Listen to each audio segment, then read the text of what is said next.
Ongi etorri, topaketa honetara gerturatu zareten guztioi eta streaming bidez ere jarraitzen ari zaretenei.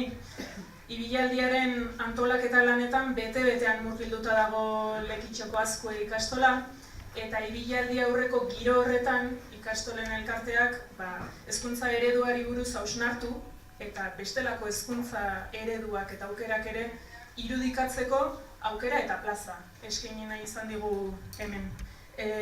Segituan aurkeztuko dizkizuet hizlariak eta hasiko gara mahai inguruarekin, baina zeren aurretik Josune Bañalesi hitza eman nahiko nioke.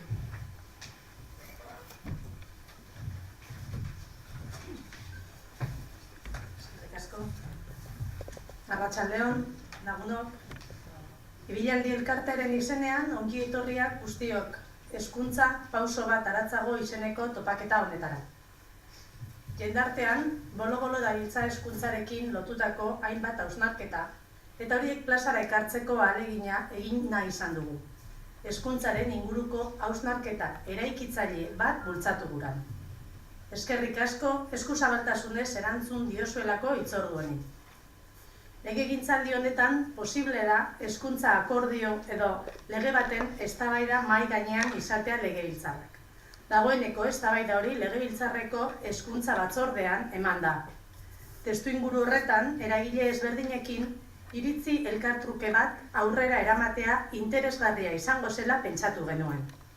Helburua, Euskal Herriko hezkuntza sistema idealak izan beharko lituzken ezaugarriak identifikatzea eta definitzea.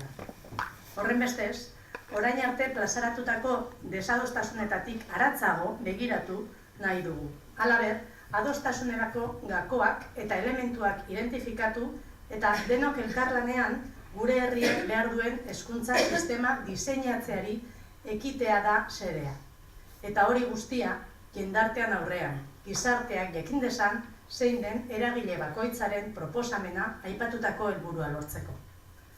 Topaketa honen bitartez, gure asmo nagusia izan da, hezkuntza eragile desberdinen iritziak eta planteamenduak ezagutaraztea eta kontrastatzea. Parte hartuko dutenak baino eragile gehiago eta askotarikoagoak hemen izatea nahi bagenuen ere, arrazoi bat edo beste tarteko batzuek atzera egin dute azken orduan. Sinetsita gaude, etorkizuneko hezkuntza erronkei heldu eta aurrera ateratzeko bide nagusia denon iritziak trukatu eta elkarrekin bidea egitea dela. Eta gurea bezalako topaketek bide hori erraztu dezaketela. Parte hartuko duten eragile eta norbanakoak ordea, badira nor hezkuntza munduan, eta haiekin egingo dugu topaketa hau.